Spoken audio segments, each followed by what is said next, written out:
political groups. Please. Merci Madame la Présidente, chers collègues. Des institutions comme la nôtre existent contre la guerre, pour le droit international, pour les droits de l'homme. Pourtant, nous sommes pris dans des contradictions douloureuses et même parfois honteuses. À Gaza, le génocide se poursuit, la Palestine, la colonisation s'intensifie. En Israël, le régime d'apartheid se durcit avec la loi sur la peine de mort qui vise exclusivement les Palestiniens.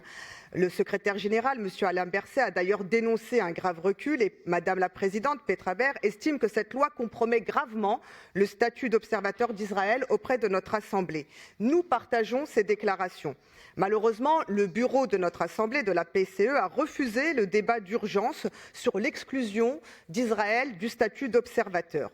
Nous savons aussi que, pour se dresser contre Israël et ses dirigeants, des militants, des journalistes, des citoyens sont surveillés dans toute l'Europe et des dispositifs de lutte contre la désinformation, l'influence ou même contre le terrorisme sont utilisés contre eux pour les faire taire. Ainsi, le ministre français Jean-Noël Barrot, qui sera là tout à l'heure, a attaqué Francesca Albanese sur la base d'une fake news et l'a accusée d'antisémitisme. La députée européenne Rima Hassan a été mise en garde à vue sous prétexte d'apologie du terrorisme. La France a empêché l'entrée sur son territoire de Shawan Jabarin, directeur de El Haq.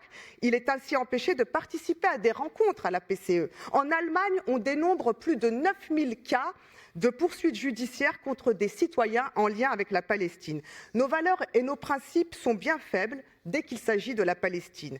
La même contradiction est apparue avec l'Iran. La guerre américano-israélienne est illégale et injuste. Rien ne la justifie. Et lorsqu'une partie des dirigeants européens invoque le droit international contre l'Iran, et comme l'a fait Mme Kallas, mais se taisent quand il s'agit des États-Unis et d'Israël, ils valident un ordre fondé sur la violence et non pas sur le droit. Un droit sélectif n'est pas un droit, c'est un instrument de domination. Le problème n'est donc pas l'absence de droit, le problème est le moment où nous commençons à y renoncer, et c'est là que se situe à mes yeux le point de bascule. Je vous propose, mesdames et messieurs, de prendre conscience de cela. Et pour sortir de la crise, essayons d'être cohérents avec nos valeurs, sans exception et sans double standard. C'est ce à quoi appellent les peuples. Les mobilisations dans tous les pays d'Europe, les mobilisations populaires, ont fait beaucoup plus pour la paix que beaucoup de nos dirigeants européens.